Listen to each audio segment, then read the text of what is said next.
అందరికీ నమస్కారం.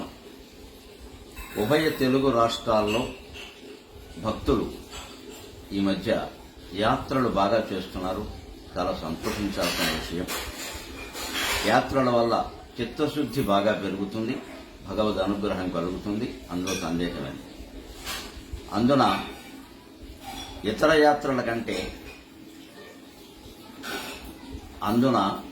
యాత్రల కంటే అరుణాచలం యాత్ర చేసేవారి సంఖ్య చాలా పెరిగింది.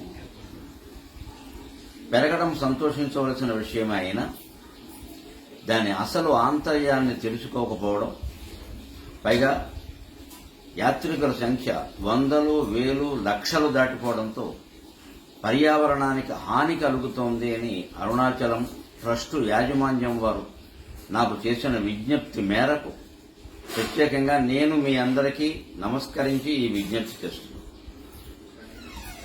మనం యాత్ర చేయడంలో ఉద్దేశ్యం రమణ మహర్షి చాలా స్పష్టంగా చెప్పారు. గిరి ప్రదక్షిణ గురించి సంచార సమాధి అన్నారు.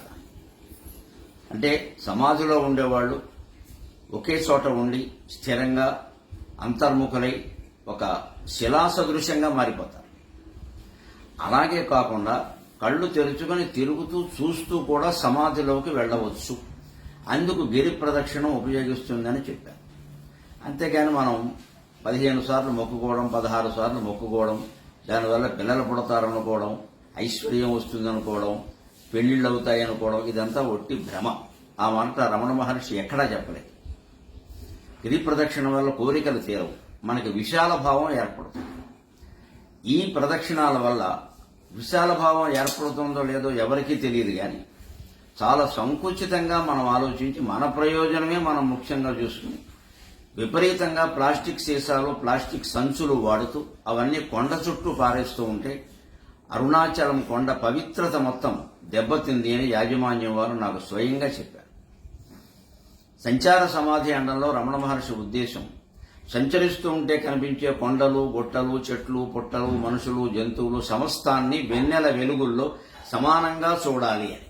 అది జరగకపోగా అక్కడ ఉన్న ప్రకృతిని మనం పాడు చేస్తున్నామంటే ప్రయోజనం మనకి లేకపోగా కొండకి నష్టం కలిగేలా, తద్వారా అరుణాచలేశ్వరుడు మనల్ని ఆగ్రహించేలా, రమణ మహర్షి సైతం బాధపడేలాగా మనం ప్రవర్తిస్తున్నామని భక్తులందరూ అర్థం చేసుకోవాలి.